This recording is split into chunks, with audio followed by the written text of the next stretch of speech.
In the spring of 1944, German intelligence officers in Berlin gathered around a conference table covered with photographs, intercepted communications, and reconnaissance reports. They weren't tracking Allied troop movements or supply shipments. They were tracking one man. His name was George S. Patton, and the Germans were desperate to know where he would appear next. For months, German High Command had devoted more intelligence resources to tracking Patton than any other Allied commander. Not Eisenhower, who ran the entire Allied operation. Not Montgomery, who had chased Rommel across North Africa. One American general consumed German intelligence like no other. Field Marshal Gerd von Rundstedt, the senior German commander in Western Europe, monitored Patton's movements closely. Any information about his location was considered high-priority intelligence. Rundstedt had fought the best generals the Allies had to offer, but Patton was different. Patton terrified him. The Germans first encountered Patton in November 1942 during Operation Torch, the Allied invasion of North Africa. Patton commanded the Western Task Force, landing 35,000 American troops on the coast of Morocco. It was America's first major ground operation against Axis forces in the war. German commanders paid close attention. They always studied enemy generals, looking for patterns, weaknesses, tendencies they could exploit. What they saw in Patton troubled them immediately.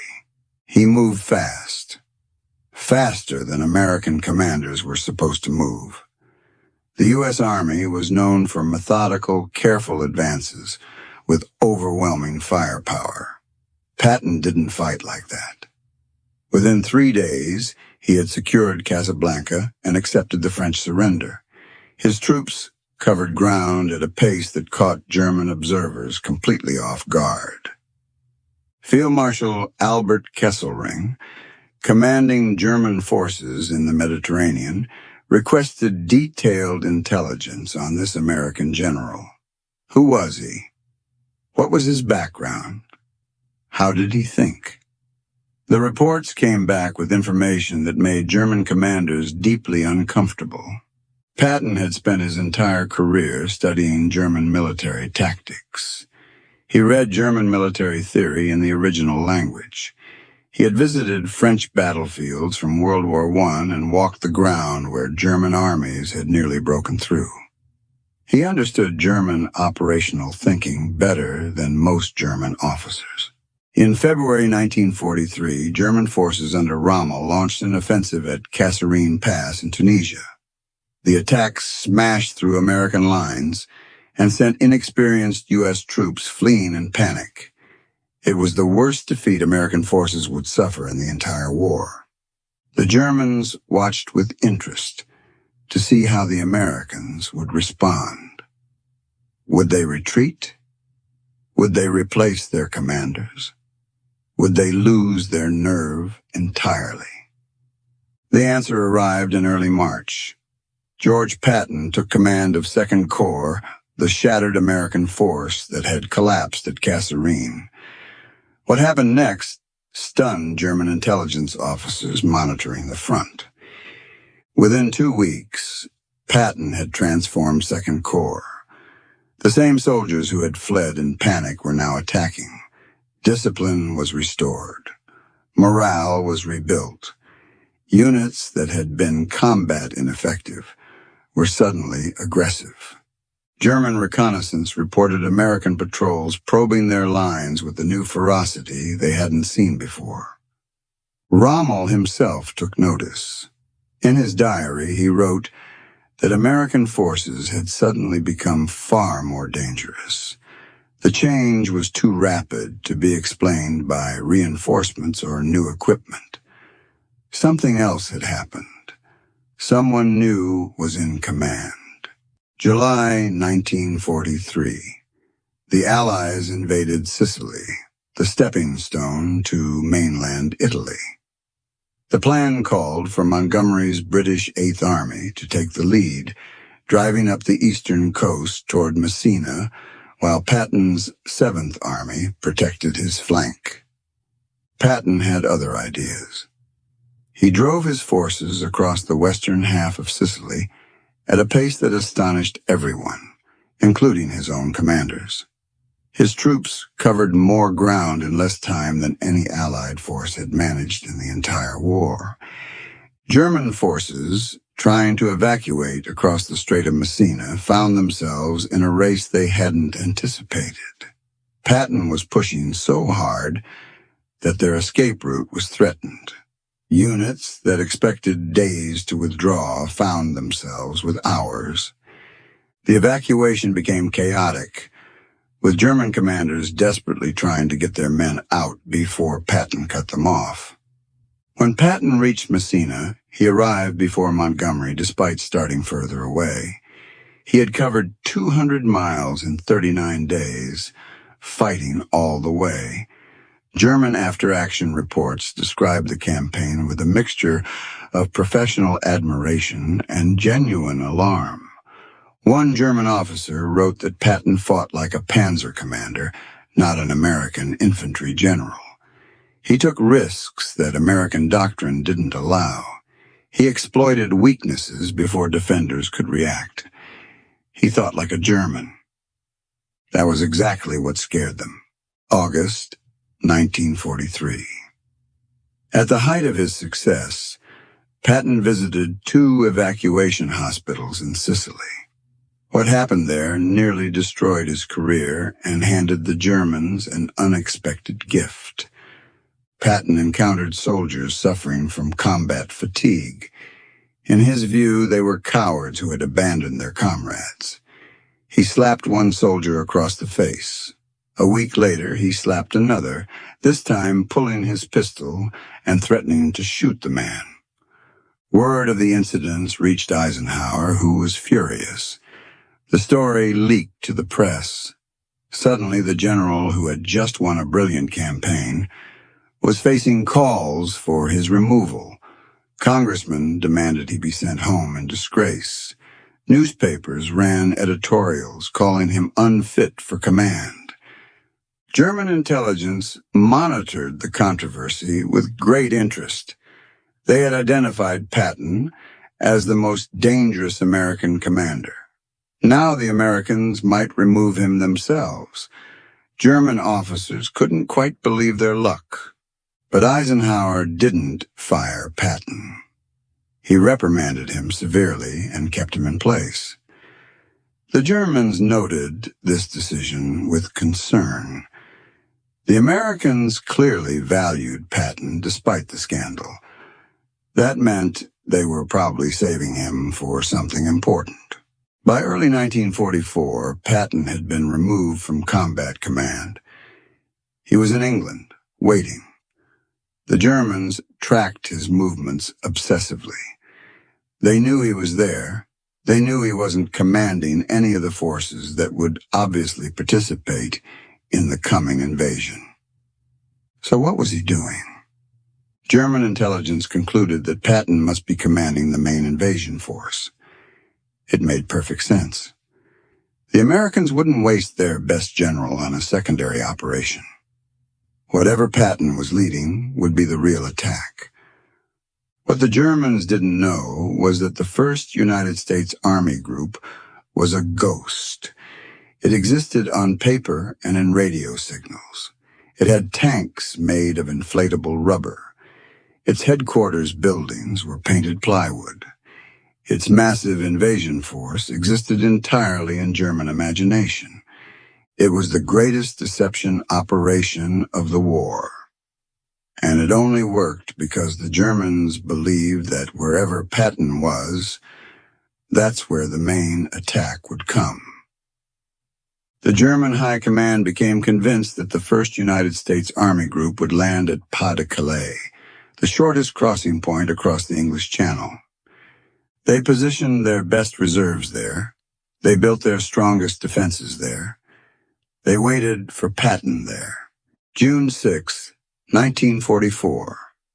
Allied forces landed at Normandy, 150 miles southwest of Pas-de-Calais. The invasion Hitler had been expecting for years had finally arrived.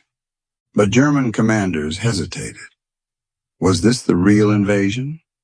Or was this a diversion meant to draw their reserves south before Patton struck at Pas-de-Calais with the main force? Field Marshal Rundstedt wanted to release the panzer reserves immediately to push the Allies back into the sea. But the order never came. Hitler and his staff believed the Normandy landing might be a feint. The real attack, led by Patton, could come any day at Calais. For 6 critical weeks, German armored divisions sat near Pas-de-Calais, waiting for an attack that would never come.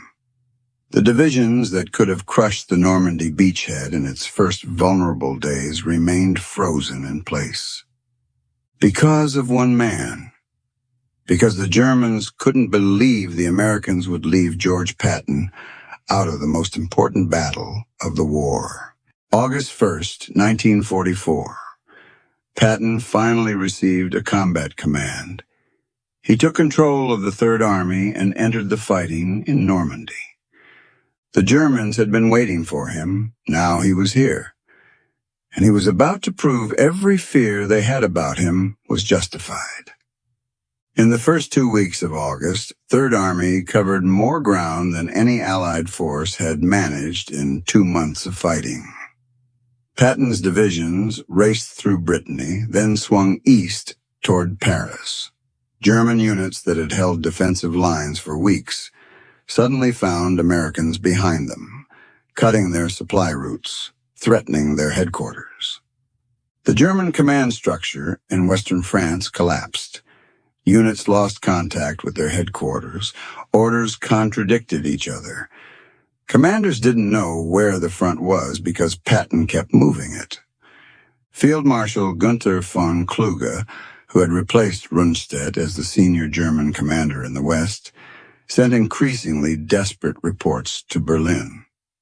The American Third Army was everywhere. Every time German forces tried to establish a defensive line, Patton was already past it. The situation was out of control.